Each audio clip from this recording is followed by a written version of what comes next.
Then they go, don't put your hands in your pockets. And he goes, and like that's like the thing they harped on. And then they asked him a question. He goes, yeah, it's so we're all team. Like Ricky Bobby, like Yeah, I don't know what to do with my so hair. we're team about it. Okay, remember to speak up a little bit. I don't know how well this mic works. So. All right.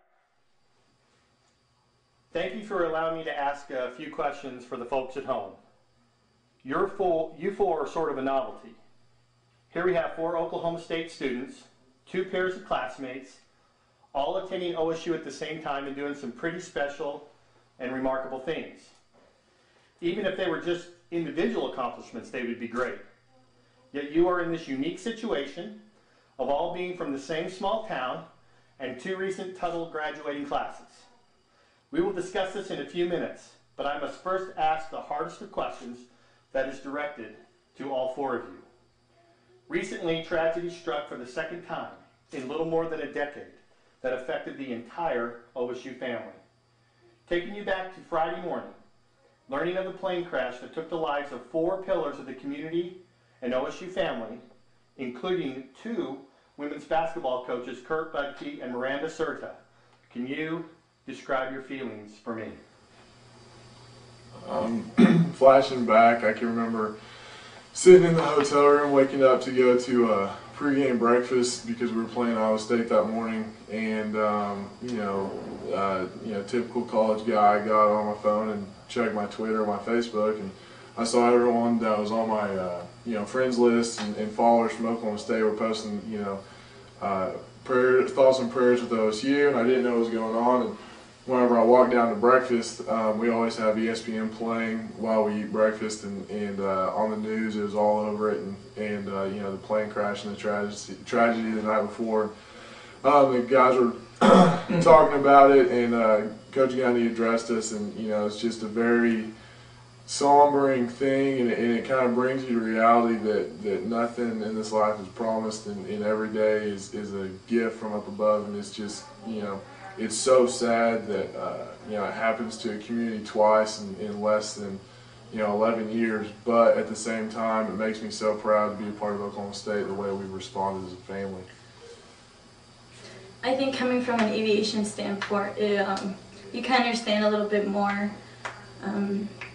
It's just heart-wrenching because I didn't know him very well, but I felt like I did, and it hurt. Knowing that they had families and children, and knowing that from the aviation standpoint, I wish that I could have done something, maybe done something with the airplane, or, just not let something happen. Like, it's just horrible, and you wish you can change it, and you can, because everything happens for a reason. And I feel like Burns Hargis said it best: we will remember. And also coming from even being on campus, just the silence that usually campus is bustling, cheery, just students all go into classes, and you could tell there was heartbreak and everyone was trying to bond together. Just being so quiet on campus, and there was something wrong, there was something in the air, that people were praying more, and people just in disbelief that we had to lose 4 people who were very special to a lot of people, especially to the basketball, especially having this being had twice, just in the same generation. It's just heart-wrenching, and you just want to do all you can. It's just a sad tragedy, kind of like they said, to see the basketball team have to go through it twice, and it just doesn't seem right. And out of the sadness, we learn much about a community. It's clear the students, faculty, and fans demonstrated a family-like association in the days following the plane crash. How does it make you feel knowing that going to OSU is more than just a college? It's like a big family, and even though you don't know exactly everybody in it, somebody's got your back. That if something happens, we can all bond together, and we can push through all together, and we don't have to go through it alone. Just that hope and the sense of community, that even though we don't know exactly everybody, that we all have each other's backs. What I love about Oklahoma State is that no matter where you go, and if you're wearing an OSU shirt and you meet somebody who went to OSU or loves OSU, will always talk to you, you know, and they'll tell you their story, how they went to school, and you'll tell your story of why you're at school, you know, and you just have this connection. And every time, especially what's been going on, the alma mater song has been coming on, you proud and immortal, and just those words of that song, you know, that we really are a family, and that no matter what, that we'll get through this. Yeah, I think just going to that memorial service Monday with all those people there, and you know, not very many times will you ever see that many people wearing orange to a funeral, to a memorial service, and you know, people being happy and proud about that. But you know, that's just, people came out and showed their support, and I think the best was whenever the assistant basketball coach, instead of having a moment of silence for those people, he had the entire, you know, Gallagher Ibo Arena stand up and give a standing ovation for the love and support for these people who passed away from the Oklahoma State community. I just, it's like a huge family, and going to that memorial like really made me notice it. And kind of like he said, whenever instead of doing a moment of silence, everybody clapping, I really thought that was neat. It's great. Now, obviously, the big elephant in the room is the OSU football team and the record-breaking run that they're having. Brandon Whedon has set some school records. Quinn Sharp leads the nation in touchbacks and kicking points. Would be third in punting if he had enough punts. The defensive takeaways are off the charts, including a pick a couple of weeks ago by Cooper. The potential for a Big 12 championship, a BCS bowl game, and a possible national championship game. For you, Cooper and Bobby, what are your feelings about playing on a team like this? You know, being from Tuttle, you're used to winning, and you're used to winning a lot and winning often. And when I came to Oklahoma State, they were coming off 2 7-6 seasons and going to the 2 bowl games, and that was a huge deal for them. And whenever I got there, I thought, that's average. That's less than average. That's terrible. How can you be excited about winning 7 games in a season? And we've changed things around. Every year that I've been there, we've progressively gotten better, and our win totals have shown that, and our talent on the field has shown that. And I grew up bleeding orange, and I grew up dreaming to play for this team. And next week I get to play in Bedlam, which is a dream every kid in Oklahoma that plays a sport, you know, grows up dreaming about. So it's amazing, and I'm so, you know, thankful and blessed that I get to be a part of the new winning tradition of Oklahoma State. It's an honor, and I'm glad to be on the team, and it's I'm sorry. That's all right. Okay, Cooper, you've seen a lot of playing time on an FBS team that has been ranked in the top 10 all year long. Spent some weeks at number 2 and still has a chance for a national championship bid. Describe how this experience has changed you, if it has, and how being from Tuttle has prepared you, if at all, to play in such a big stage.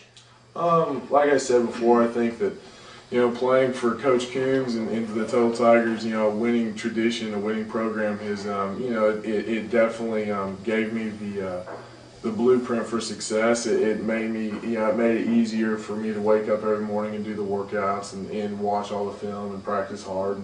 And Bobby's the same way. I mean, Bobby's a kicker, and these guys kind of get a bad rap for, you know, being some of the, you know, outcasts on the team because they're not out there every down. But, you know, he's a hard worker too, and that's just a great gesture for Tuttle, and shows that we're a hard-working town and hard-working people. To be a part of this team, you know, on the national stage every week, it's awesome. You know, I have relatives that live out in California, and now they've gotten to watch me play 4 times this season because we're on national TV, and that's never, you know, really been the case at Oklahoma State. But, you know, to even have the idea that it's a real possibility to play for a Big 12 championship and a national championship at Oklahoma State is far surpassing any realistic dreams I ever had, and now that they're real. It's it's something that I'm going to enjoy and take advantage of every day. You made a touchdown a few years ago as a redshirt freshman, and a few weeks ago you had a pick. Can you describe what that was like for you?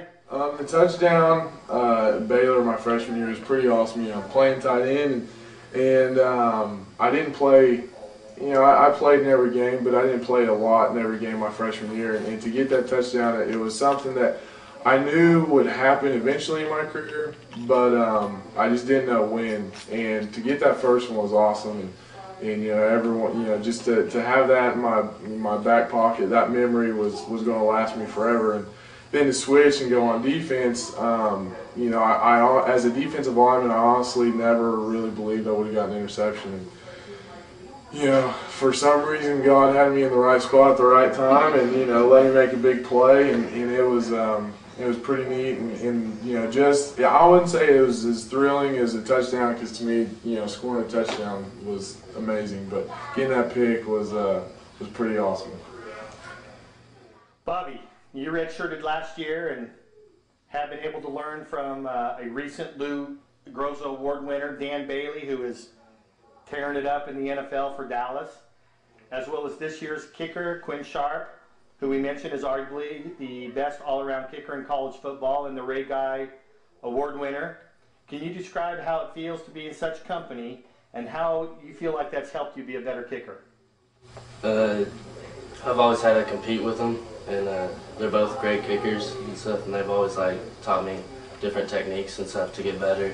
And I feel like it's made me a better kicker having an All-American in front of me, trying to compete with them, and it's been an honor. You did an amazing job kicking for Tuttle and appear to be in a great place for the future. But how has being from Tuttle affected you, good or bad or otherwise, today? It's made me better because Coach Ginn's always taught us to work hard in Tuttle, and we've always had to have hard work and dedication, and I brought that to coming up to OSU, and it's just made me a better kicker. Now, Jessica, you do something that is not only difficult for anyone, but also seems to be, sadly and unfairly, a challenge for a woman entering into this workplace. You are licensed to fly multi-engine aircraft.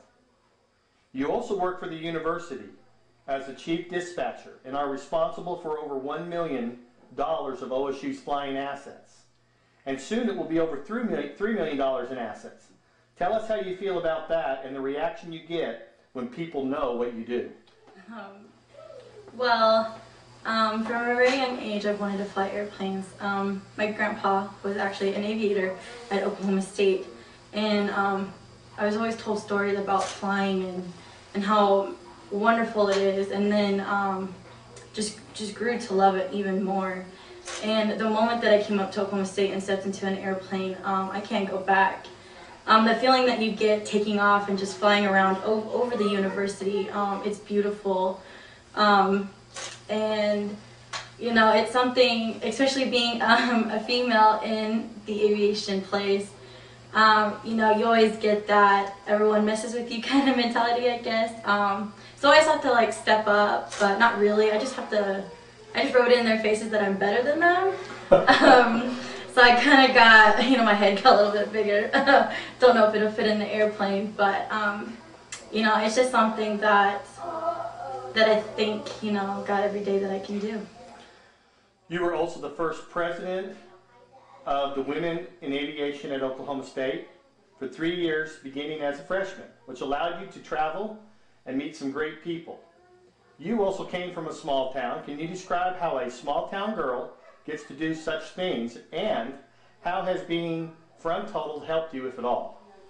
Grow up in Tuttle, it's just a small school, you know everybody, and so you just get this mentality of, you just enjoy being around people and you can talk to anybody, and so, going to Oklahoma State and flying, it's, you kind of have that mentality of this place is huge, you don't know anybody, you're scared, you're nervous, but the mentality in Stillwater is exactly how it is in Tuttle.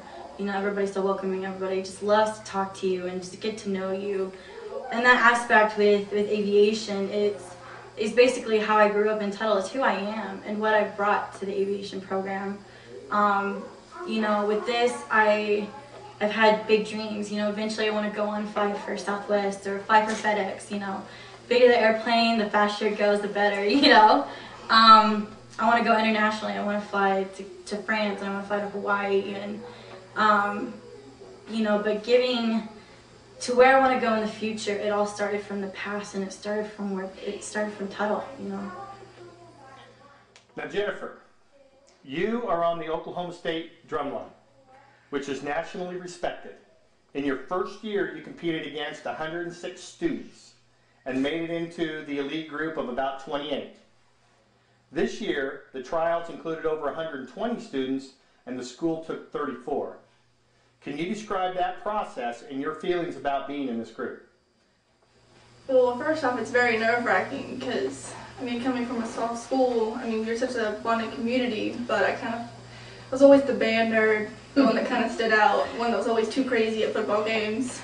The band program, it was a good program, but I always felt like I wanted to persevere, and then I actually got to work with Wayne Bovishin, the production director at Oklahoma State, and he helped me and just actually helped put a lot of faith in me. And it's very tough. You see kids come in from huge schools who drum all their life, and they eat, breathe, sleep, and they do all of it. And coming in and actually be able to get into a spot where people do this for a living, it's nerve-wracking, but I enjoy it so much. I learn so much every day, something new, and it's always a new day and something I can learn from it.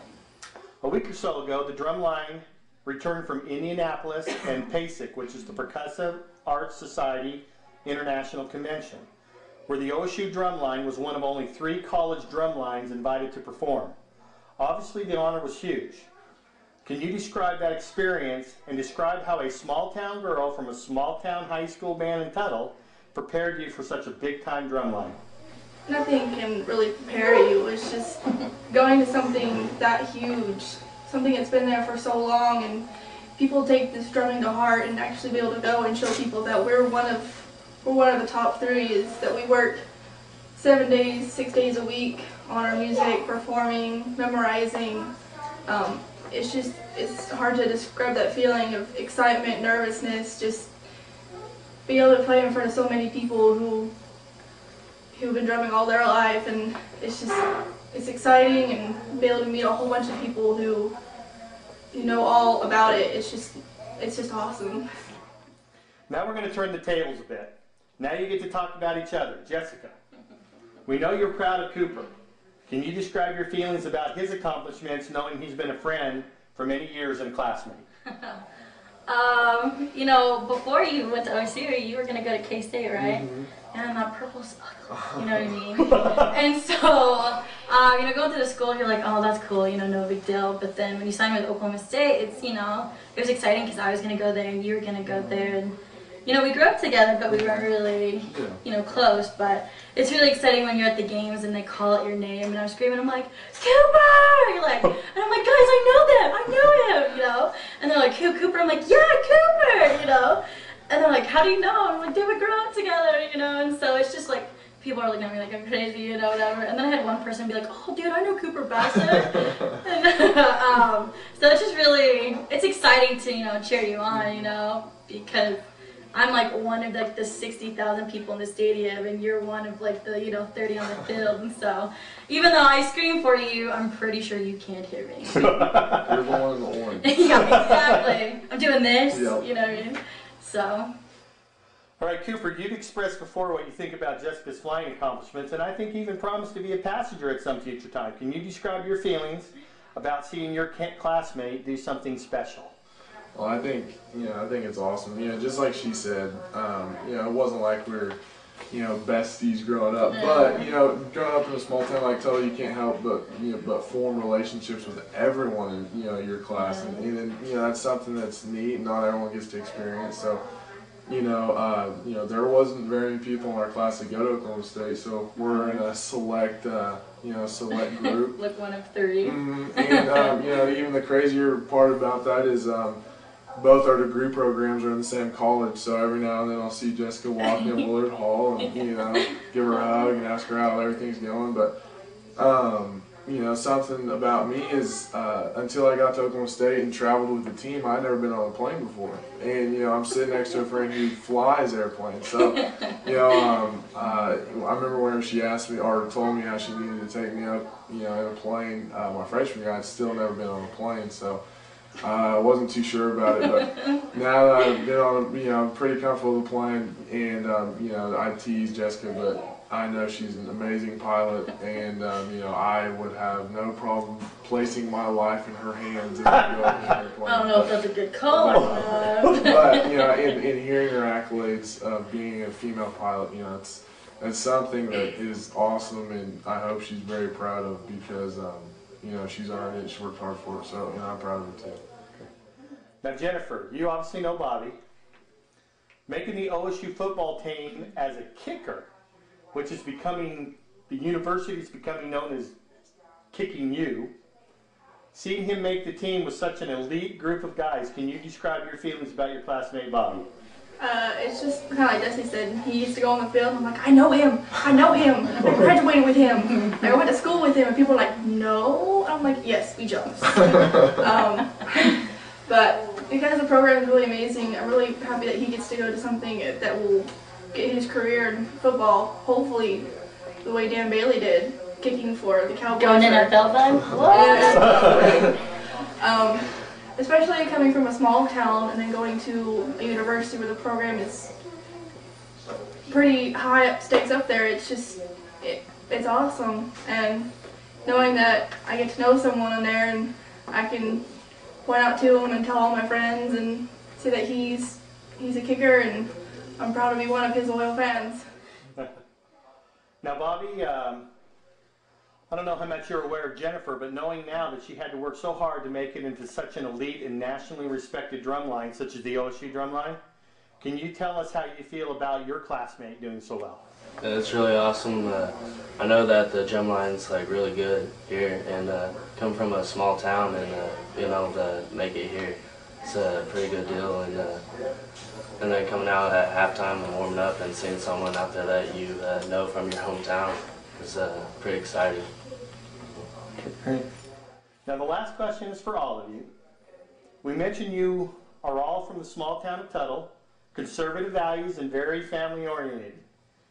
You've taken these values into college, and the question I have is this: have you changed, or has OSU changed because of you?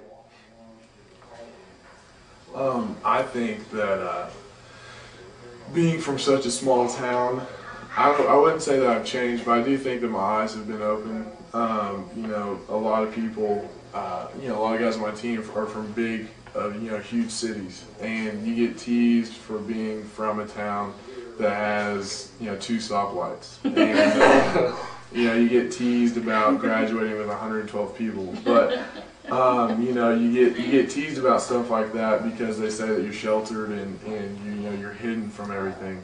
And to me, I feel blessed because this world is so ugly at sometimes, and to grow up in a place like Tuttle where you're for some people and for a lot of things you're sheltered from that.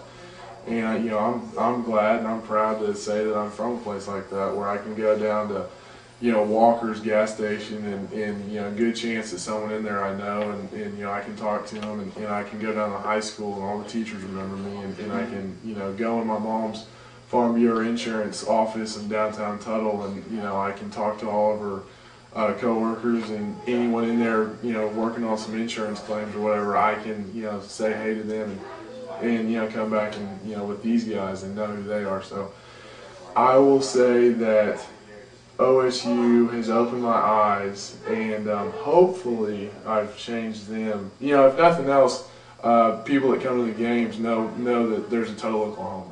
So that's the one contribution I've made to Oklahoma State. I think for me, I think I have changed. Being a senior now and graduating in May of 2012. It's very heart-wrenching because, you know, you grow up your whole life and you're like, I want to go to Oklahoma State University.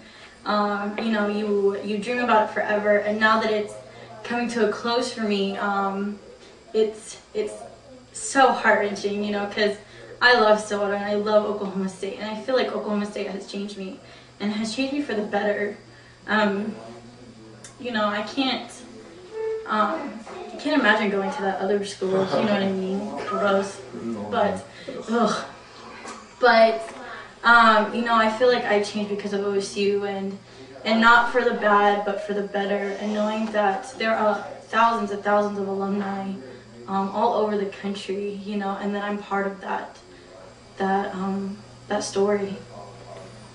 I think it's a little bit of both. I mean, like Cooper said, you grow up and you're very sheltered, but you learn how to communicate with people and how to be so friendly, and you learn good family values, and you take that with you to a huge school where there's so many different ethnics, so many different backgrounds, and you meet all these different people, and you just, the way you bonded with your friends in high school and here at Tuttle, like, you're a big teddy bear. You open up and you're friendly to everybody, and you make all these different friends you never would have made if you went to a big school where you didn't know anybody. It's just, coming from Tuttle, you learn how to just talk to people and be friendly, and it basically helps your friendships grow even in college, and those friendships can last a lifetime.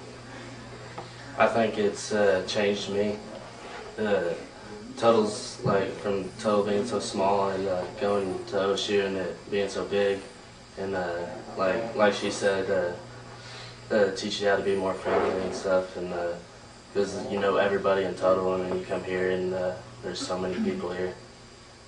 Well, thank you for taking the time to meet with you. Do any of you want to say anything to the Tuttle folks? Just go Pokes. All right, thank you guys. Go Tigers.